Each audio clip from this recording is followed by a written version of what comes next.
Nung bata pa si Donnie, anak namin si Donnie, akala namin meron siyang kondisyon na kailangan gamutin kasi magto 2 years old na, hindi pa nagsasalita. So sabi namin, out of concern, pakita na natin sa doktor to.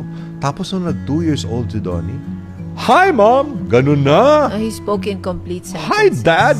Can you imagine? Yung pala, nagpa-practice na siya sa isip niya kung paano magsalita para pag nandyan na ang pagkakataon, the opportunity is there, he would seize it.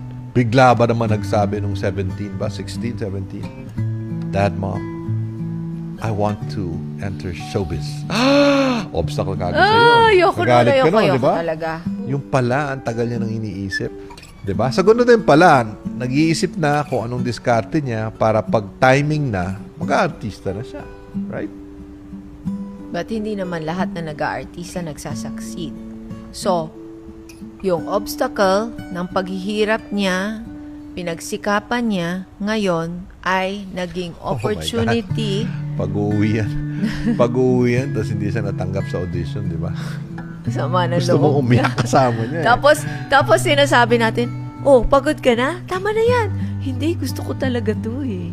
Tapos kinausap niya lahat ng mga kasamahan natin sa bahay. "Huwag niyo na akong, do not speak to me in English." Ganun, di ba? Sabi niya lahat, yung driver, yung cook, Tagalogin daw siya kasi talagang magpa-practice siya mag-Tagalog, di ba? Because of course, he wanted to be in Philippine show business. So, he saw it not as an obstacle, but as an opportunity to learn a new language.